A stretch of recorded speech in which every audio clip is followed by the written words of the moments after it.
While the Bilderberg Group was 100% successful in 2008 at keeping their name out of the mainstream media, they did not fare as well when it came to the exploding independent press.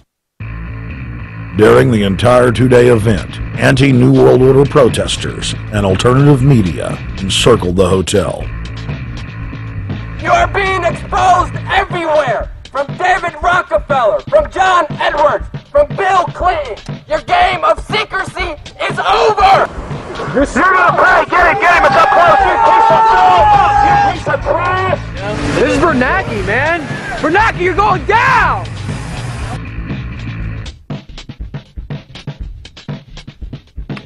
Obama, we know you're here, Obama. You cleared your schedule for the next 3 days. We know you're in Virginia. Arch criminals!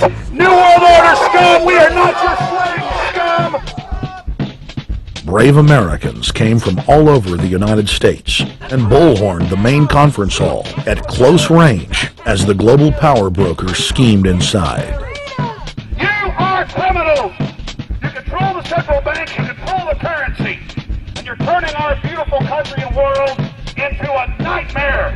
The global elite are desperate to keep their organizational meetings a secret. They are keenly aware that if the population discovers that policy is being developed covertly by powerful special interest, the people will revolt.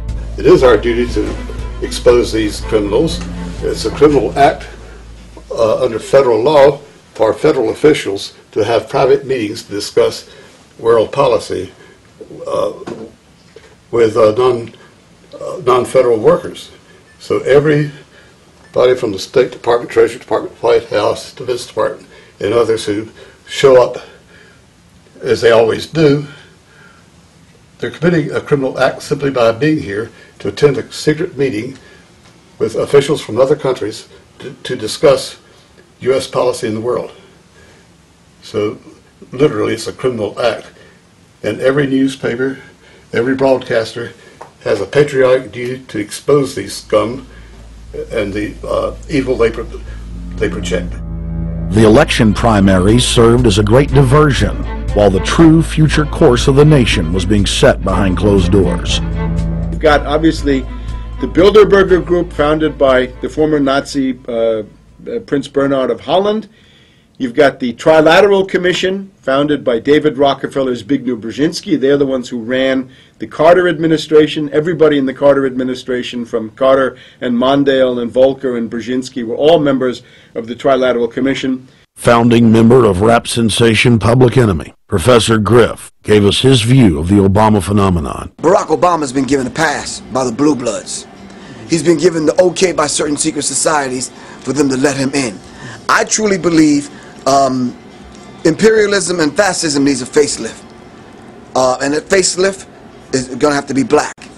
And the reason why I believe that, simply because I think they're trying to go into Africa. Well, they're already in Africa.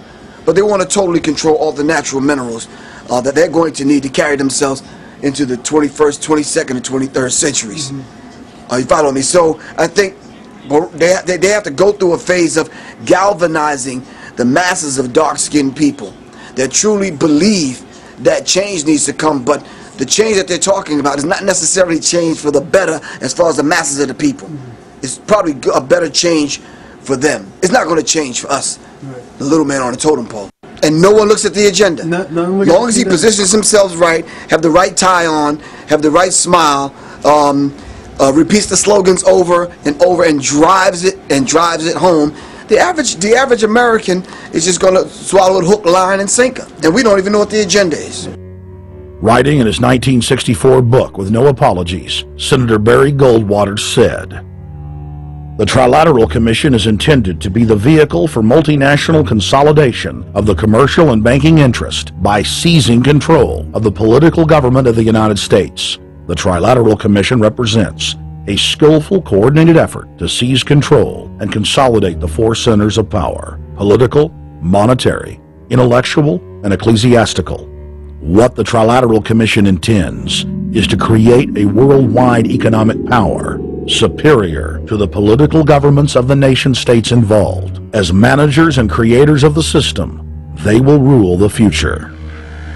Bilderberg issues executive decisions and prime directives to its subdirectorates for implementation. The Trilateral Commission takes the Bilderberg Group agenda and executes it through regional roundtable groups throughout Europe, Asia, and the Americas.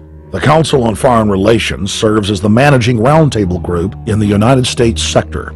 The Council on Foreign Relations has dominated every administration since the days of FDR.